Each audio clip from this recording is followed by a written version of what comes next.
নিশ্চয়ই আপনাদের রসটি ভালো লাগবে। আপনাদের খেদমতে সূরাতু আল ইনশিরাহ থেকে তেলাওয়াত করেছি।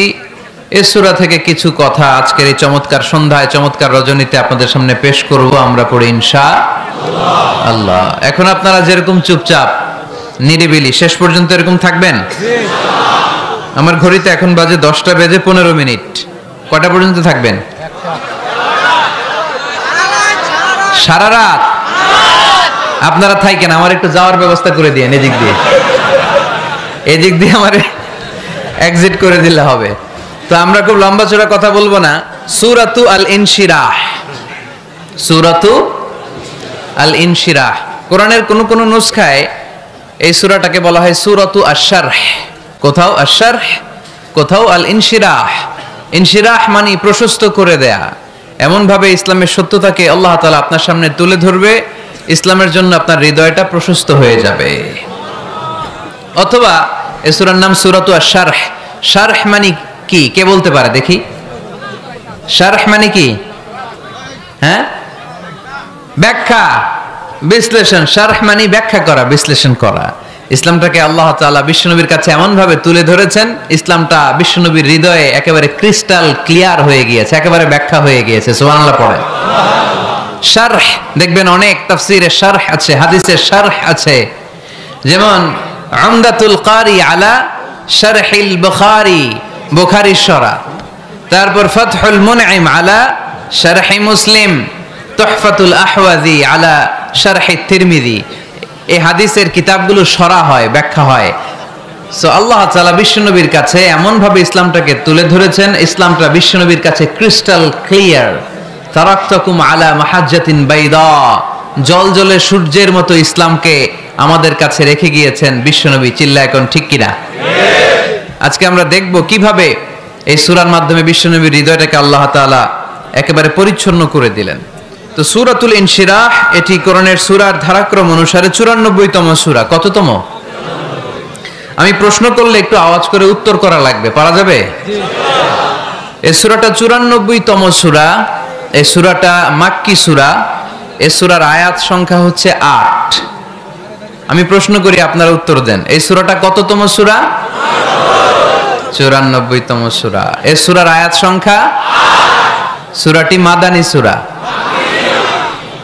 কি সূরা? মাক্কি সূরা। মনে থাকবে? এই সূরার ভিতরে আল্লাহ তাআলা বিশ্বনবী সাল্লাল্লাহু আলাইহি সাল্লামকে কনসোলেশন করেছেন, কন্ডোলেন্স করেছেন, সান্ত্বনা দিয়েছেন।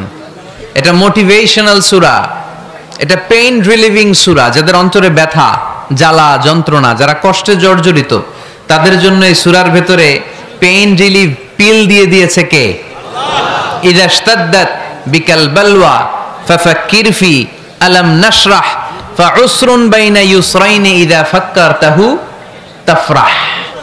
যখন তোমার মন খারাপ হয় তুমি সূরা ইনশিরাহ তেলাওয়াত করো, কারণ সূরা ইনশিরাহর ভিতরে আল্লাহ এমন মোটিভেশনাল কথা রেখে দিয়েছেন, এমন ইন্সপায়ারেশন রেখে দিয়েছেন, আপনি পড়লেই আপনার হৃদয়টা শীতল হয়ে যাবে। এই সূরাটাকে আমরা 3 ভাগে ভাগ করব। এই সূরার প্রথম 4 আয়াতে আল্লাহ তাআলা বিশ্বনবীর প্রতি কি নেয়ামত দিয়েছেন সেটার বর্ণনা করেছেন। প্রথম 4 আয়াতে নেয়ামতের বর্ণনা, তারপরের 2 আয়াতে বিশ্বনবীকে দিয়েছেন সান্ত্বনা, আর শেষ 2 আয়াতে দিয়েছেন দিক নির্দেশনা। খেয়াল করে শুনেন, প্রথম 4 আয়াতে তিনি দিয়েছেন নেয়ামতের বর্ণনা, পরের 2 আয়াতে তিনি দিয়েছেন আমার প্রিয় নবীকে সান্ত্বনা, আর শেষ 2 আয়াতে তিনি বিশ্বনবীকে দিয়েছেন নির্দেশনা।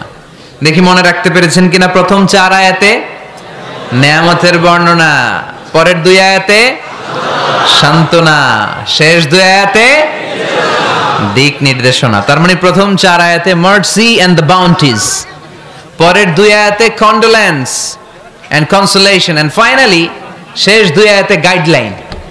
তো আসুন আমরা দেখি কি সান্ত্বনা দিল, কি নিয়ামতের বর্ণনা দিল। আল্লাহ বললেন, আলাম নাশরাহ লাকা সাদরাক, নবী হে, আমি কি আপনার হৃদয়কে উন্মোচিত করে দেইনি? আমি কি আপনার বক্ষদেশকে প্রশস্ত করার মাধ্যমে সত্যকে আপনার সামনে তুলে ধরিনি? বিল ঈমান ও বিনূরিল কোরআন, কোরআনের নূর দিয়ে আর ঈমান দিয়ে আপনার হৃদয়টারে প্রশস্ত করে দিয়েছে কে? আল্লাহ। ফামাই ইউরিদিল্লাহু আন ইয়াহদিয়াহু ইয়াশরাহ সাদরাহু লিল ইসলাম। যাকে আল্লাহ হেদায়েত দিতে চায়, যাকে আল্লাহ হেদায়েতের পথের পথিক বানাতে চায়, তার জন্য, ইসলামের জন্য তার হৃদয়টাকে আল্লাহ খুলে দেন। বিশ্বনবীর হৃদয়টাও এরকম খুলে গেল। বিশ্বনবী টের পেলেন ইসলাম ছাড়া মানবতার মুক্তির আর কোনো সম্ভাবনা নেই। ইসলাম মানুষের মুক্তি নিশ্চিত করতে পারে। ইসলাম দিয়ে এই ঘুণে ধরা সমাজকে ঠিক করা যাবে। ইসলামকে যদি প্র্যাকটিস করা না যায়, তাহলে এই মজুদদারির যে সমস্যা বাংলাদেশে চলছে, এটাকে বন্ধ করা যাবে না। ইসলাম থেকে প্রেসক্রিপশন না নিলে চাঁদাবাজি বন্ধ হবে না, টেন্ডারবাজি বন্ধ হবে না, শুধু দুদকের অফিস থেকে বসে বসে দুর্নীতি দমন করা যাবে না। এজন্য ইসলাম থেকে প্রেসক্রিপশন নিতে হবে। আল্লাহ তাআলা বললেন, আলাম নাশরাহ লাকা সাদরাক, নবী হে, ইসলামের জন্য আপনার হৃদয়টাকে কি আমি খুলে দেইনি? সত্য কি আপনার সামনে আমি তুলে ধরিনি? আপনাকে আমি আলাম নাজআলকা আহলাল হিম্মা, আপনার কি হিম্মতওয়ালা আমি বানাইনি? ইসলাম যখন আপনার হৃদয়ে ক্লিয়ার, আপনি বিশাল শক্তির সামনে দাঁড়িয়ে হাজার মানুষের সামনে ইসলামের পক্ষে কথা বলবেন, আপনি কাউরে ভয় পাবেন না। চিল্লায় বলেন ঠিক কিনা? এজন্য আল্লাহ বললেন, আলাম নাশরাহ লাকা সাদরাকা ওয়া ওয়াদা'না আনকা বিজরাকাল্লাযী আনকাদা যাহরাক ওয়া রাফা'না লাকা যিকরাক। সুবহানাল্লাহ পড়েন। নবী, আপনার হৃদয়টাকে আমি ইসলামের জন্য প্রশস্ত করে দিয়েছি। আপনি একেবারে সুনিশ্চিতভাবে বুঝতে পেরেছেন, জানতে পেরেছেন যে মানব সমস্যার সমাধান আছে শুধু ইসলামের ভেতরে। কিসের ভেতরে? এজন্য আমাদেরকে ইসলাম মানতে হবে। কি মানতে হবে? ইসলাম মানবো কতক্ষণ দেহে প্রাণ থাকে? ইসলাম মানবো কোনখানে? সবখানে। উত্তর দেন, ইসলাম মানবো কতক্ষণ দেহে প্রাণ থাকে? ইসলাম মানবো কোনখানে? রাজি আছেন নাকি ভাগাভাগি করবেন? কিছু ইসলাম, কিছু মন মতো। মসজিদ, মাহফিল, মাদ্রাসা ইসলাম, আর গোটা দুনিয়াটা মন মতো। এরকম ভাগাভাগি করা যাবে না। খবরদার। ইসলাম মানবতার মুক্তির সোপান। বিশ্বনবী এটা নিশ্চিত হলেন। বিশ্বনবীর হৃদয়টারে উজালা করে দিল কে? আলাম নাশরাহ লাকা সাদরাক, হে নবী, আপনার হৃদয় কি আমি খুলে দেইনি? হৃদয় খুলে দেয়া মানে হৃদয়ের মধ্যে হিম্মত তৈরি করে দেয়া। সাইয়েদনা মূসা আলাইহিস সালাম এই দোয়াটা আল্লাহর কাছে করেছিলেন, রব্বি ইশরাহলি সাদরি ওয়া ইয়াসসিরলি আমরি, আল্লাহ আমার কাজ সহজ করেন, আমার হৃদয়টারে আপনি খুলে দেন।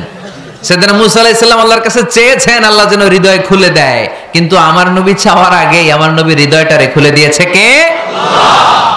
আবার অনেক মুফাসসিরিনে ইকরাম বলেছেন এখানে শারহে সাদর দ্বারা শাক্কু সাদর উদ্দেশ্য, মানে সিনা চাক। আমার নবীর জীবনে পুরো জিন্দেগিতে 3 বার সিনা চাক হয়েছিল। কয়বার? 3 বার। সিনা চাক মানে বক্ষ বিদীর্ণ করা, ইংরেজিতে বলে ওপেন হার্ট সার্জারি। কি বলে? আপনাদের এই এলাকায় কারো হয় নাই? শুনছেন না এটা? ওপেন হার্ট সার্জারি, গলা থেকে নাভি পর্যন্ত একেবারে কেটে ফেলে। বিশ্বনবীকে এবার 3 বার এভাবে ওপেন হার্ট সার্জারি করা হয়েছে। একবার যখন বিষ্ণু ঈসা ইসলাম বনু সাদ গোত্রে ছিল তখন, দ্বিতীয়বার যখন কোরআন নাজিল হবে তার আগ দিয়ে তখন, 3 নম্বরে বিষ্ণু ঈসা ইসলামকে যখন ঊর্ধ্ব জগতের অনেক দামি দামি জিনিস দেখানো হবে ওই মেরাজ রজনীর সময়টাতে, তখন কোন সুবহানাল্লাহ। বিষ্ণু বললেন, আমি উম্মে হানির ঘরে শুয়েছিলাম, আমাকে ছাদ 2 ভাগ করে ছাদের উপর দিয়ে নিয়ে হাতিমে কাবাতে শুইয়ে দেয়া হলো, গলা থেকে নাভি পর্যন্ত ছিঁড়ে ফেলা হলো, আমার হৃদয়টাকে বের করে জমজমের পানি দিয়ে ক্লিন করা হলো। আমার হৃদয়ে জ্ঞান, আমার হৃদয়ে ঈমান আর প্রজ্ঞা দিয়ে পরিপূর্ণ করা হলো। অনেক মুফাসসিরিনে ইকরাম বলেছেন, আলাম নাশরাহ লাকা সাদরাক মানে হচ্ছে, হে নবী, আমি কি আপনার বক্ষ বিদীর্ণ করি নাই? কেউ কেউ বলেছেন এটা দ্বারা উদ্দেশ্য হচ্ছে বিশ্বনবীর বক্ষ বিদীর্ণ করার মধ্য দিয়ে বিশ্বনবীকে আল্লাহ তাআলা ব্রড মাইন্ডেড বানিয়েছেন। সুবহানাল্লাহ পড়েন। বিশ্বনবী কি ন্যারো মাইন্ডেড ছিলেন? কি ছিলেন? জোরে বলেন, আরো জোরে। ব্রড মাইন্ডেড, উদার, আকাশের মতো বিশাল, সাগরের মতো বিশাল, পাহাড়ের মতো সুউচ্চ ছিল বিশ্বনবীর হৃদয়। ঠিক কিনা? শুধু মুমিনদের জন্যই বিশ্বনবীর হৃদয়ে মায়া ছিল না, কাফেরদের জন্য মায়া ছিল। সুবহানাল্লাহ পড়েন। রাহমাতাল লিল আলামিন, আমার নবী কি ছিল? সবাই বলেন। وما أرسلناك إلا رحمة للعالمين. I have sent you as a mercy for the entire universe. নবী হে, আমি আপনাকে গোটা বিশ্বের সবার জন্য রহমত করে প্রেরণ করেছি। রাহমাতাল লিল আলামিন। আল্লাহ এখানে চাইলে বলতে পারতেন রাহমাতাল লিল মুসলিমিন, নবী আপনি শুধু মুসলিমদের জন্য রহমত, এটা বলছে? নবী আপনি শুধু মুত্তাকিদের জন্য রহমত, বলছে? চাইলে বলতে পারতেন নবী আপনি শুধু রাহমাতাল লিল মুসাল্লিন, যারা মসজিদে যায় মুসল্লি নামাজ পড়ে তাদের জন্য রহমত, বলেছে? কি বলছে?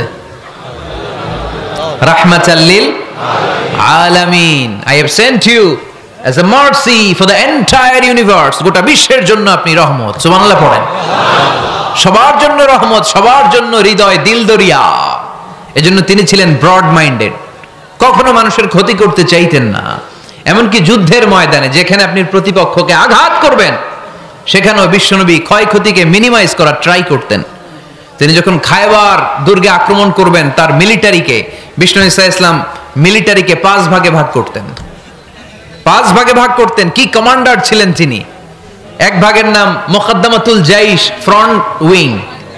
ডান দিকে একটা থাকতো মাইমানা, বায়ে একটা থাকতো মাইসারা, মাঝখানে যে ব্যাটালিয়ন থাকতো এটার নাম কালব, পেছনেরটার নাম খালফ।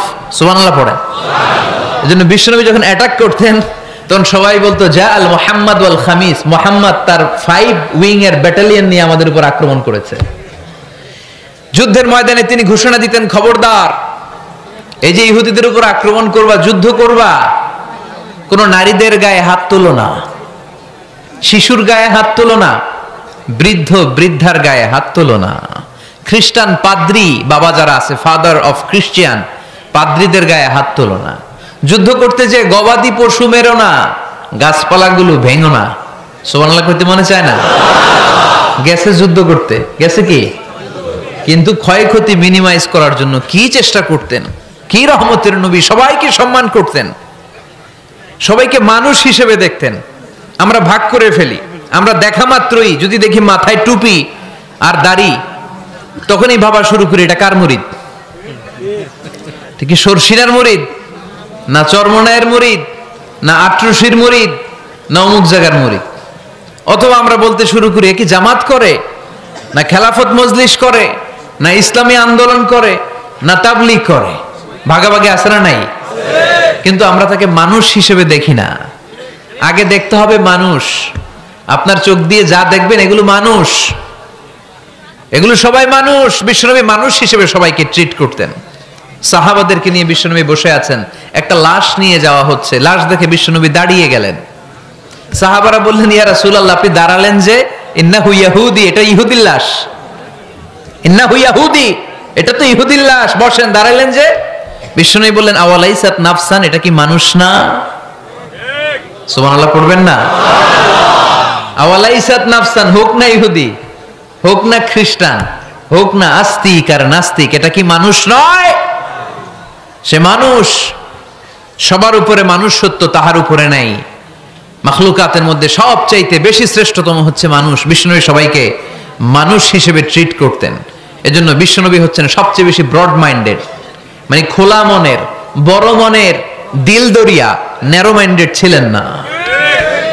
আমরা ন্যারো মাইন্ডেড, আমরা অল্পতে ঝগড়া বাঁধিয়ে দেই, আমরা অল্পতে অন্যকে গালমন্দ করি, আমরা অল্পতে ভাগাভাগি করি। ভাগাভাগি করবেন না, সহজ করে ইসলামকে উপস্থাপন করুন। আর দিন ও ইউসরুন লা উসরা ফি।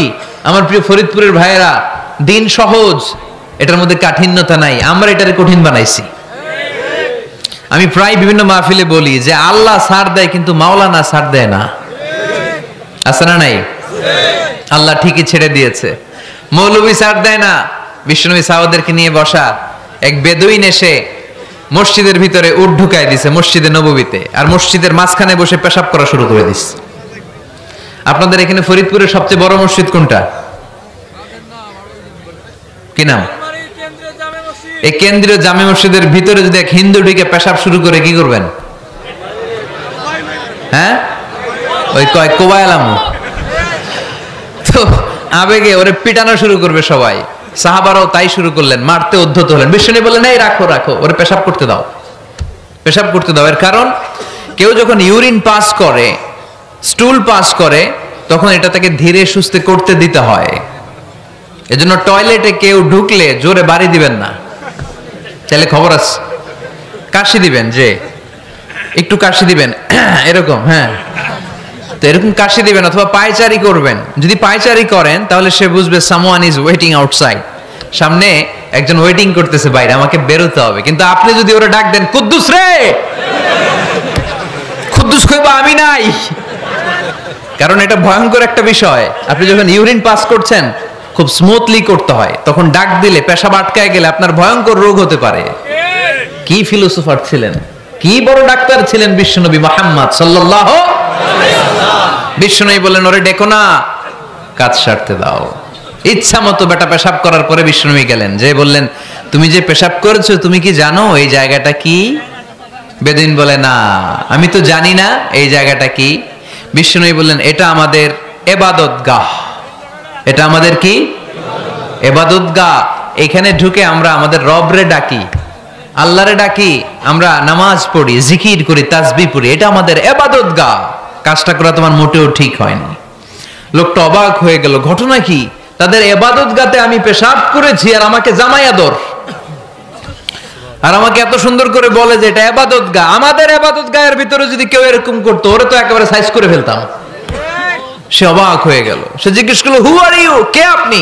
বিশ্বনবী বললেন, না মুহাম্মদ সাল্লাল্লাহু আলাইহি ওয়াসাল্লাম, আমি শান্তির ধর্ম ইসলামের প্রেরণার বাণীবাহক। আমি লা ইলাহা ইল্লাল্লাহ মুহাম্মাদুর রাসূলুল্লাহ এই বাণী দিয়ে গোটা বিশ্বে বিপ্লব তৈরি করতে এসেছি। বেদুইন বলল, আমাকেও আপনার বিপ্লবে শরীক করে নেন।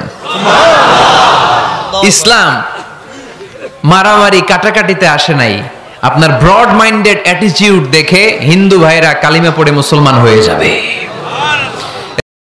এজন্য আল্লাহ বললেন, আলাম নাশরাহ লাকা সাদরাকা ওয়া ওয়াদা'না আনকা বিজরাক আল্লাযী আনকাদা যাহরাক ওয়া রাফা'না লাকা যিকরাক। সুবহানাল্লাহ পড়েন। আলাম নাশরাহ লাকা সাদরাক, নবী হে, আমি কি আপনারে ব্রড মাইন্ডেড বানিয়ে দেই নাই? এটা আপনার জীবনে বড় নেয়ামত। আপনি সংকীর্ণ মনা না, আপনি ছোট মনের মানুষ নয়, আপনি বিশাল হৃদয়ের মানুষ। ইসলামের জন্য আপনার হৃদয়টারে আমি নবী খুলে দিয়েছি। এ হলো বিশ্বনবীর উপর প্রথম নেয়ামত। 2 নম্বরে আল্লাহ বললেন, ওয়া ওয়াদা'না আনকা বিজরাকাল্লাযী আনকাদা যাহরাক, নবী হে, আমি আপনার পিঠ থেকে বিশাল বোঝাটা নামিয়ে দিয়েছি। সুবহানাল্লাহ পড়েন। কি নামিয়ে দিয়েছি? বোঝা। উত্তর করতে হবে, রেসপন্স। এটা তাফসির মাহফিল, এটা হচ্ছে ক্লাসের মতো, যে কথা বলে শিক্ষক আর আমরা সবাই ছাত্র, ঠিক কি না? বোঝা নামিয়েছি নবী। কি নামিয়েছি? তাফসিরে 2টা এসেছে, বিজরুন মানে বোঝা, বিজরুল যাম পাপের বোঝা, আর একটা হচ্ছে বিজরুল গাম চিন্তার বোঝা। বিশ্বনবীর কোনো পাপ নাই, বিশ্বনবীর সব কিছুকে মাফ করে দিয়েছে কে? আল্লাহ। লিয়াগফিরা লাকাল্লাহু মা তাকাদ্দামা মিন যামবিকা মা তাআখার। নবী আপনার আগেরও গুনাহ নাই, আপনার পরেরও গুনাহ নাই, আপনি নবী মাসুম, আপনার গুনাহ নাই, আপনি নিষ্পাপ।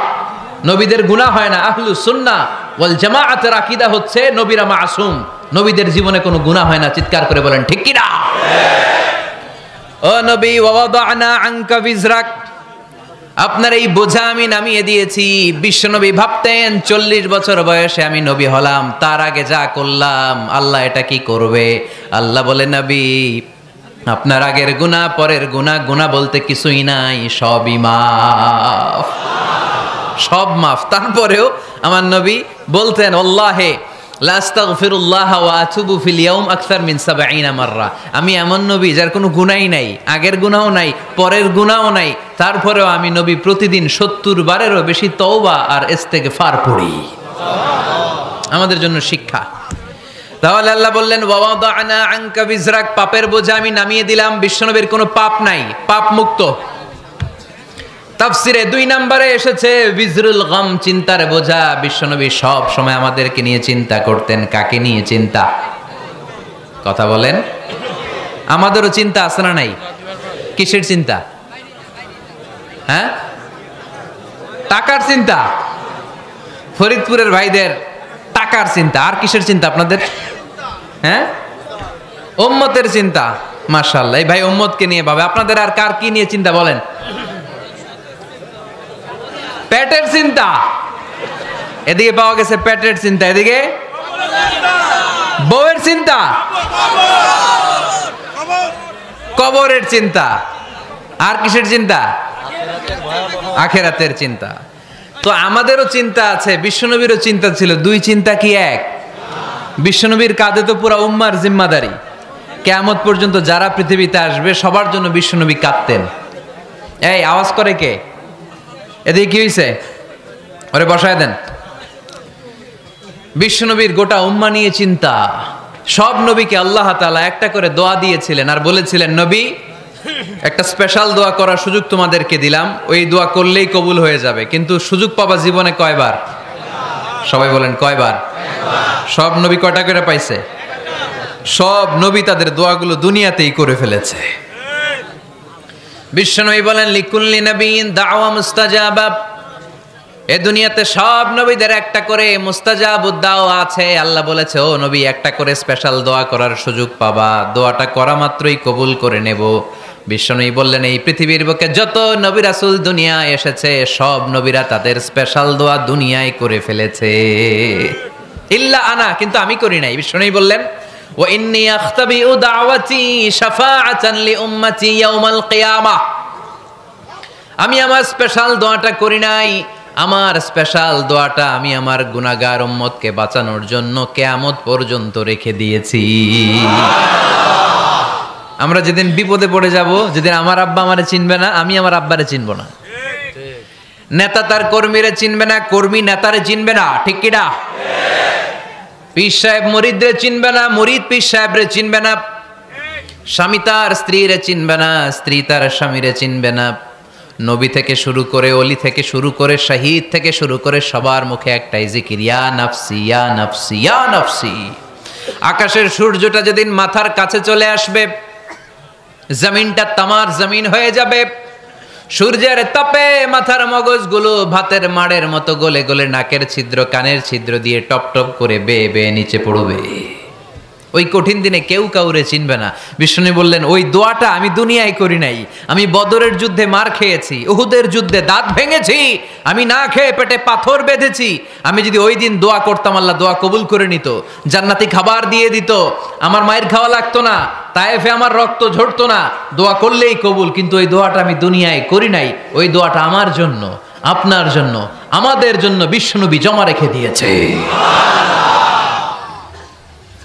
এজন্য বিশ্বনবীর চিন্তা আর আমাদের চিন্তা এক চিন্তা না, বিশ্বনবীর পুরা উম্মতের চিন্তা।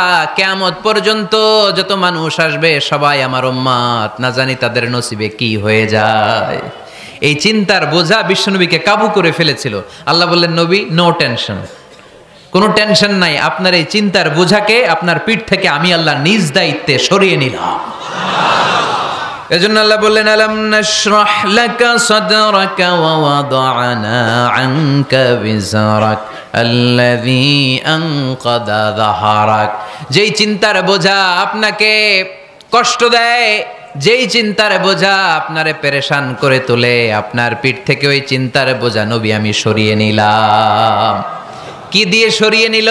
কোরআনের আলো দিয়ে। আওয়াজ করে বলতে হবে, কি দিয়ে? বিশ্বনবী মক্কায় দেখতেন মূর্তির পূজা হয়, আল্লাহর ঘরের ভিতরে 360টা মূর্তির পূজা। বিশ্বনবী দেখতে পেলেন দুর্বলের উপরে সবলের অত্যাচার। বিশ্বনবী দেখতে পেলেন নারীদেরকে অত্যাচার করা হয়। কন্যা সন্তান হলে বাবা তার মেয়েটাকে নিয়ে জঙ্গলের ভেতরে ঢুকে কিংবা মরুভূমির ভেতরে যে জীবিত দাফন করে দেয়। ওয়াইদাল মাউউদাতু সুইলাত ওয়াদুল বানাত। বিশ্বনবী এগুলো দেখতেন চারপাশে। দেখে এই পথহারা জাতিকে কিভাবে উদ্ধার করবেন, কি দিয়ে উদ্ধার করা যায়, এই টেনশনে বিশ্বনবীর পিঠ বাঁকা হয়ে গিয়েছিল। উপমা বাঁকা হয়ে গিয়েছিল। বিশ্বনবী সব সময় পেরেশান থাকতেন। আল্লাহ বললেন, নবী টেনশনের দরকার নাই, হেরা গুহায় এমন একটা নূরের আলো দিয়ে আমি আপনারে আলোকিত করব, যার মাধ্যমে সব পেরেশানি দূর হয়ে যাবে। আলাম নাশরাহ লাকা সাদরাকা ওয়া ওয়াদা'না আনকা বিজরাক আল্লাযী আনকাদা যাহরাক। আপনাকে পেরেশান বানিয়ে দেয়, এরকম সব চিন্তার বোঝা আমি আল্লাহ সরিয়ে নিলাম। সুবহানাল্লাহ।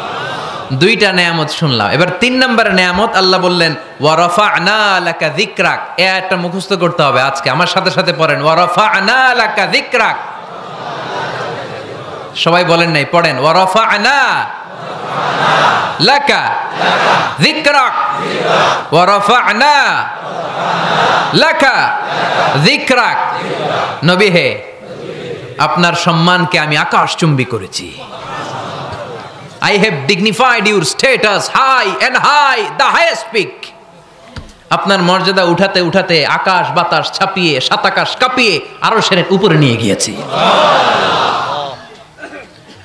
আপনার মর্যাদা আমার পরপরই, স্রষ্টার পরে পুরো সৃষ্টিকুলের উপরে বিশ্বনবীর মর্যাদা আছে না নাই?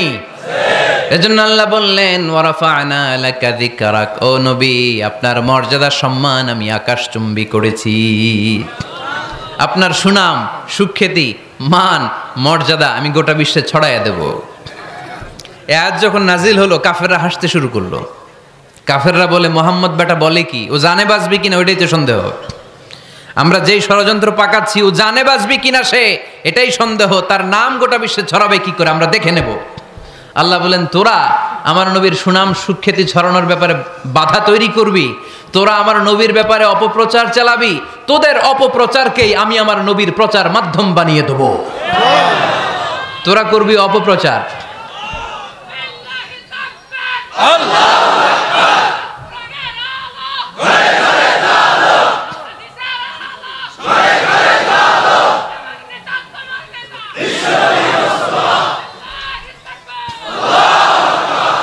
তোদের অপপ্রচারকে আমি আমার নবীর জন্য প্রচার মাধ্যম বানিয়ে দেব। এরকম অনেক সময় হয় না যে কেউ কেউ অপপ্রচার করে কারো বিরুদ্ধে, এটা তার জন্য প্রচার হয়ে যায়। কেউ অপপ্রচার চালায়, আল্লাহর মেহেরবানিতে ওইটা তার পাবলিসিটি হয়ে যায়। তার আলাদা করে প্রচার বিভাগের টিম তৈরি করা লাগে না, তার বিরোধীরাই তার প্রচার বিভাগের কাজে নেমে পড়ে। বিশ্বনবী বললেন তোরা, আল্লাহ বললেন তোরা আমার নবীর সুনাম সুখ্যাতিকে থামাবি, তোদের মাধ্যমে আমি বিশ্বনবীর সুনাম সুখ্যাতি গোটা বিশ্বে বুলন্দ করে দেব। আবু জাহেল ঘোষণা দিল খবরদার, হজের মৌসুম, হাজী সাহেবরা গোটা বিশ্ব থেকে আসবে, আমার দলের কর্মীরা তোরা যেটা করবি সেটা হচ্ছে হাজীদের কাছে যে বলবি মক্কায় নতুন এক পাগল আসছে, নতুন এক জাদুকর আসছে, নাম মুহাম্মদ। নাউজুবিল্লাহ পড়বেন না? খবরদার হাজী সাহেবেরা এই পাগলের কাছে যেও না। সব হাজিরা গোটা বিশ্ব থেকে এসে মক্কার মিনা প্রান্তরে তাঁবুর ভিতরে ঢুকেছে, আর আবু জাহেলের টিম মেম্বাররা সব তাঁবুর ভিতরে উকি মাইরা কয় খবরদার নতুন পাগল আইছে। সবাই কয় নাম কি? কয় মুহাম্মদ। নতুন পাগল এসেছে, নাম মুহাম্মদ। নতুন জাদুকর এসেছে, তার নাম মুহাম্মদ। খবরদার তার কাছে যেও না, তার কথা শোনো না, শুনলে তোমরাও পাগল হয়ে যাবা, তোমরাও পাগল হয়ে যাবা। সে এত বড় জাদুকর, মুহাম্মদ সাল্লাল্লাহু আলাইহি ওয়াসাল্লাম এত বড় জাদুকর, তার জাদু দেখলে তার কথা শুনলে হাজবেন্ড ওয়াইফের মধ্যে সম্পর্ক বিচ্ছিন্ন হয়ে যায়। সে এত বড় জাদুকর, তার কথা শুনলে বাবা আর ছেলের সম্পর্ক ছিন্ন হয়ে যায়। সে এত বড় জাদুকর, তার কথা শুনলে বন্ধু বন্ধু আলাদা হয়ে যায়।